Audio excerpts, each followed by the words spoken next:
sedulur ayo padha ngaji.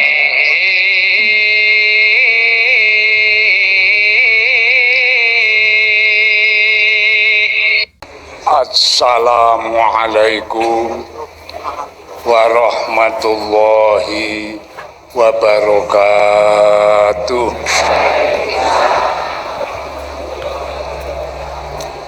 Bismillahirrahmanirrahim. Alhamdulillahi rabbil alamin. Wassalatu wassalamu ala ashrafil anbiya'i wal mursalin. Sayyidina wa maulana Muhammadin wa ala alihi wa ashabihi ajma'in. La haula wa la quwata illa billahil aliyyil azim. Amma ba'du. Dateng sederek kula sedaya, kakung putri jamaah pengajian Selasan ingkang muga-muga sedaya tansah diberkahi lan dirahmati dening Allah.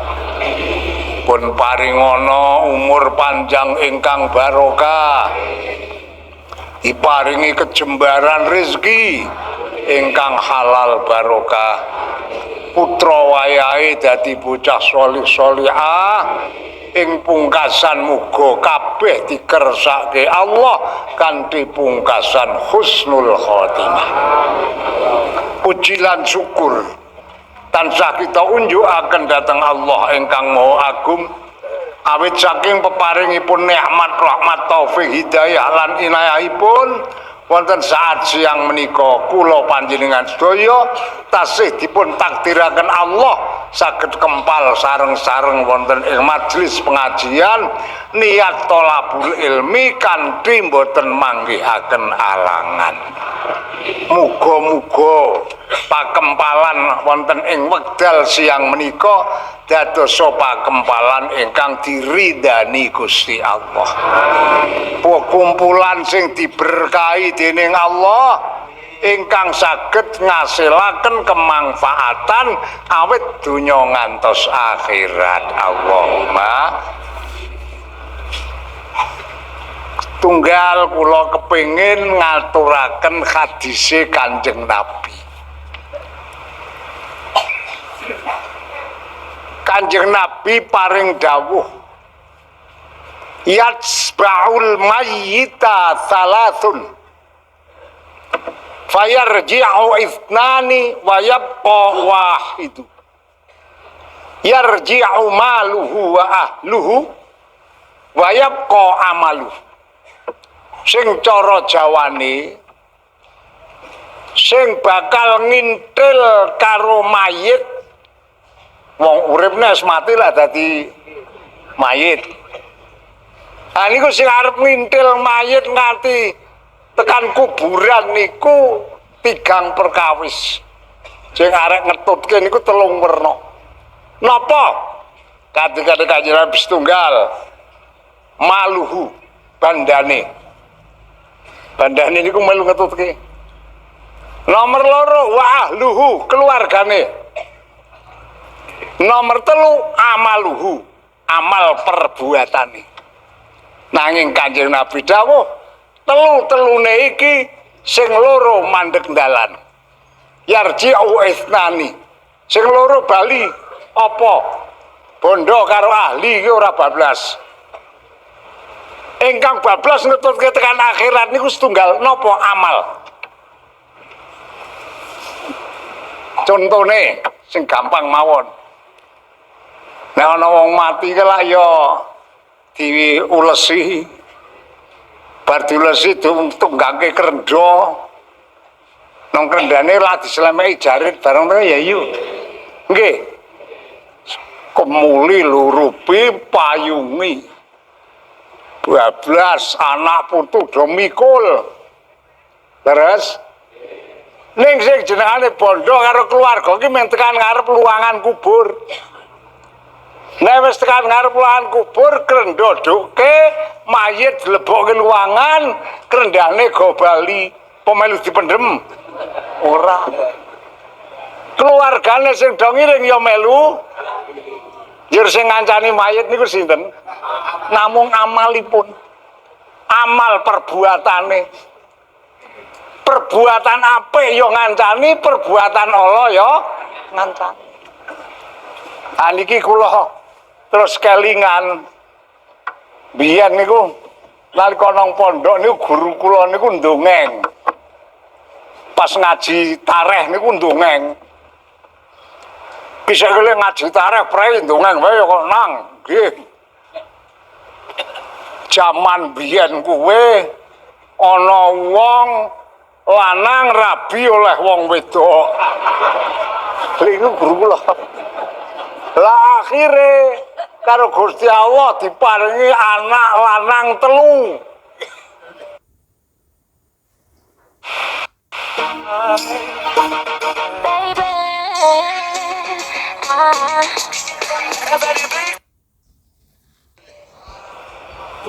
Telu lanang kabeh. Sing barep dijenengi Slamet. Sing nomor 2 jenengi Bejo. Sing nomor 3 jenengi Untung. Slamet, Bejo, Untung. Mandang bocah-bocah ki wis do lair, wis rada gedhe. Mangsane arep sekolah karo bapakne dikumpulke. Kene nang, tak takon. Nggih, Pak. Slamet sing barep ya nggih. Cita-citamu besok gedhe dadi apa, Met? Sing anak-anak lanang barep. Kula cita-citanipun benjang dadi insinyur, Pak. Aben apa? Nek damel griya kersanipun saged sae. Bapakne krungu anake lanang sing barep kepengin dadi insinyur ku bombong atine. Iya, nek pancen cita-citamu dadi insinyur, sekolah sing mempeng, tak ragati. Ora nrane bapak selak. Sing nomor 2 Bejo. Jo. Teko ora ta kuwi? Ditakoni. Kowe besok gedhe cita-citamu dadi apa, Jo?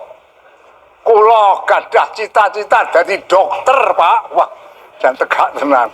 Bapakne iki lan duwe anak cita-cita dadi dokter bungae pol. Iya, nek kowe cita-cita dadi dokter, sekolah sing mempeng tak ragati. So nek dadi dokter nek bapakne lara ora semang gono rumah sakit ya. Wah wis. Bapakne anak loro sing siji kepengin dadi insinyur, siji kepengin dadi dokter bungae pun pol. Sing ragil takoni. Untung. Tong dalem. Kowe cita-citane besok gedhe dadi apa? Untung niku aneh dhewe. Kula ngoten mboten ajeng dadi napa-napa mung kepengin dadi kiai, Pak. Bapakne niki duwe anak kepengin dadi kiai gelo. Lek semar kuwi kiai, ngono. Anjur nek kiai ki oleh apa? Anggih mboten asal napa-napa. Wis kene. Kowe nek cita-citamu dadi kiai, sakarepmu arep kepriye carane ning bapak arep ora ngeragati. Nek wong tuwa ngoten niku jenenge adil ora ya, Kang ya. Sing loro diragati sak kuat-kuate ning sing dadi kiai ora diragati. Tapi pancen sing anak nomor 3 ki cita-citane pancen kedangaten. Nggih, mboten napa-napa, Pak. Kula mboten diragati, mboten napa-napa, nyuwun dipun dongaaken mawon napa. Oh iya, nek dongake tak dongake ning ora ngeragati. Estu. Suwening laku sing kepengin dadi insinyur dadi insinyur, sing kepengin dadi dokter dadi dokter. Akhire anak sing loro kuwi do iso nyambut gawe kabeh, wis do dadi wong iso golek duit. Bapakne di wektu anak sing loro ki rembugan. Yang cara kene yang sing siji nang Bandung, siji nang Jakarta.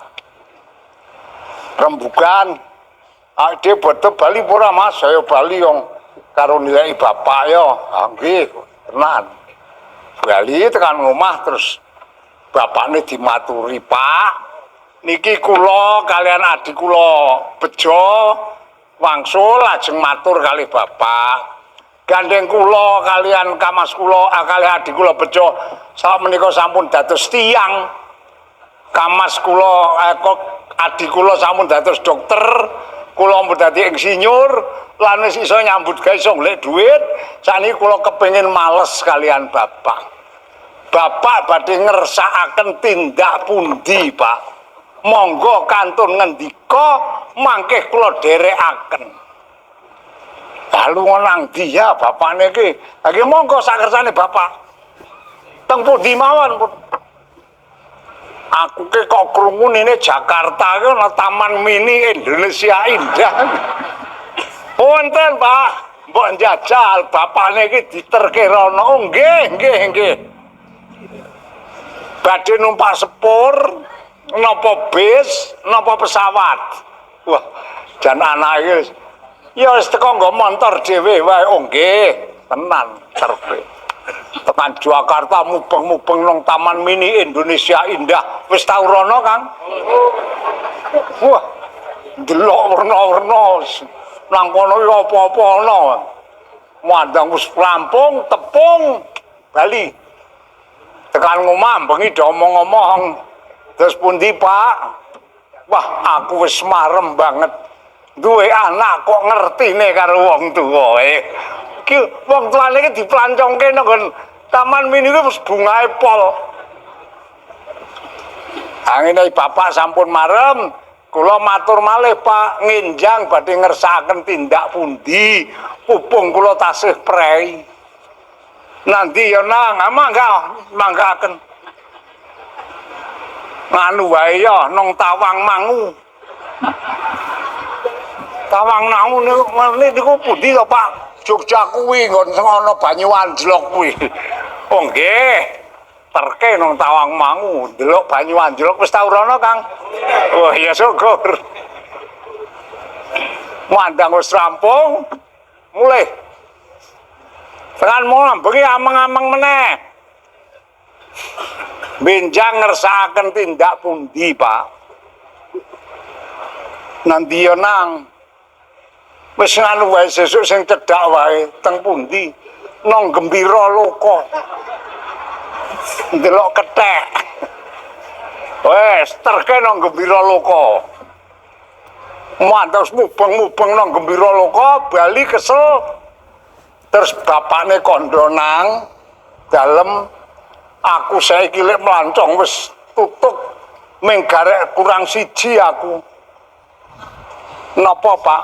Aku kok kepengin dolan nang Kraton Solo. Kepengin arek ndelok kereta kencanane Ratu Solo, kepengin arek ndelok pakaian agemane Ratu Solo. Oh nggih, Pak, monggo mangke ngenjang tak dherekaken, Pak. Terus tenan karo anak loro terkait.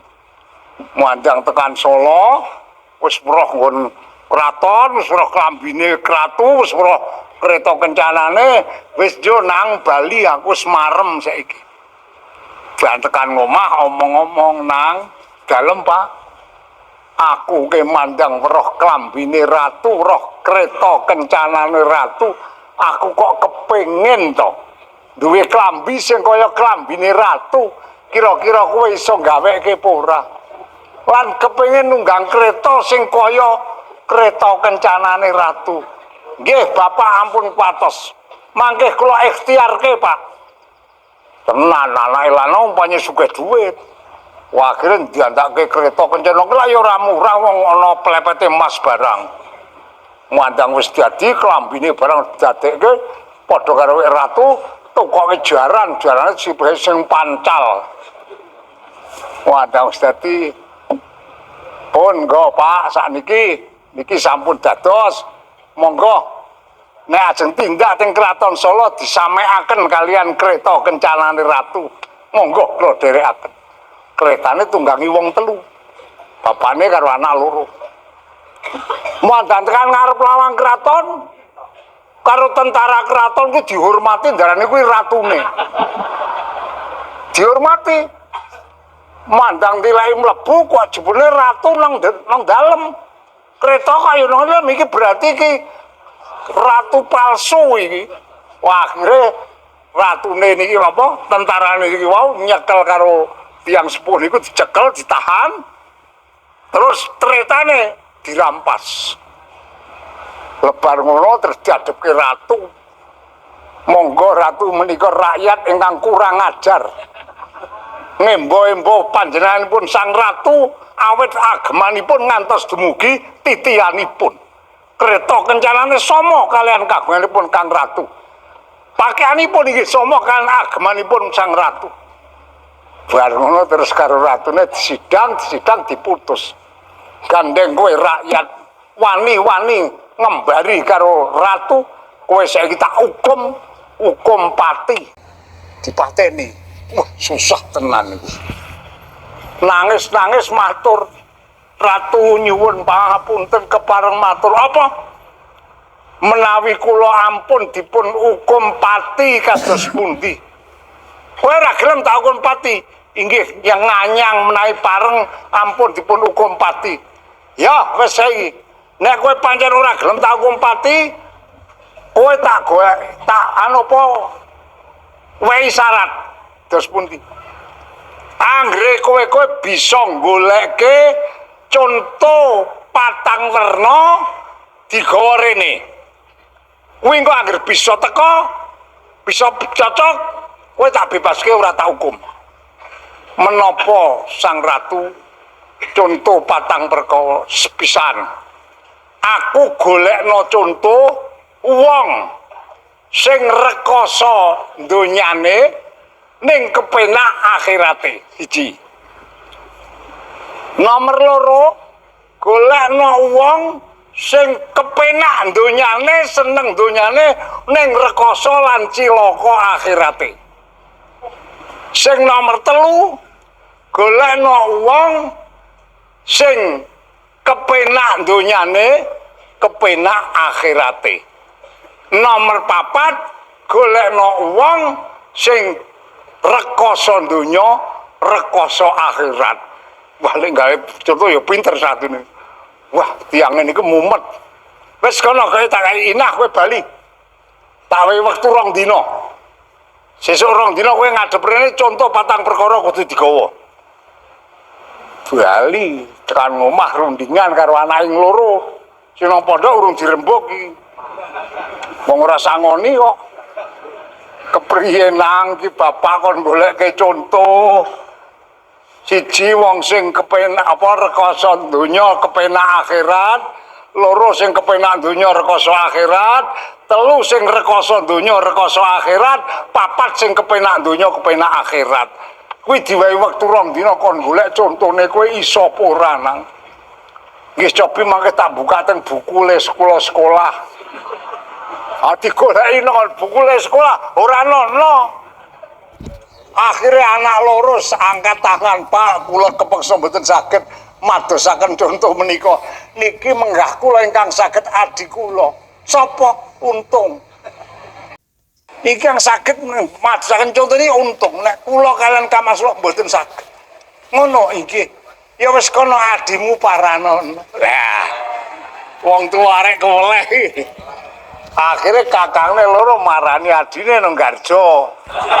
Aku modal nang Garjo. Tong, apa Mas? Aku dikongkon bapak, sampean saiki kon bali, mergo bapak kudu arek omong karo sampean, mergo bapak iki kena masalah sing abot banget. Aku karo Kamasku Slamet ora iso. Mula sing iso iki kowe. Yo saiki kowe bali. Ya, panjen bapak nimbali aku ya tak bali senajan aku ora ragati wong jenenge karo wong tuwa kuwi wajib manut, anakku wajib tap. Ya iku nek santri ora ragati mesti karo wong tuane manut. Bali. Wonten dawuh, Pak, kowe takon bali nang kados pundi? Iki ngene nang. Aku iki lak kena perkara karo ratu. Mergo aku lek ngembari karo agemane ratu, ngembari karo titiane ratu.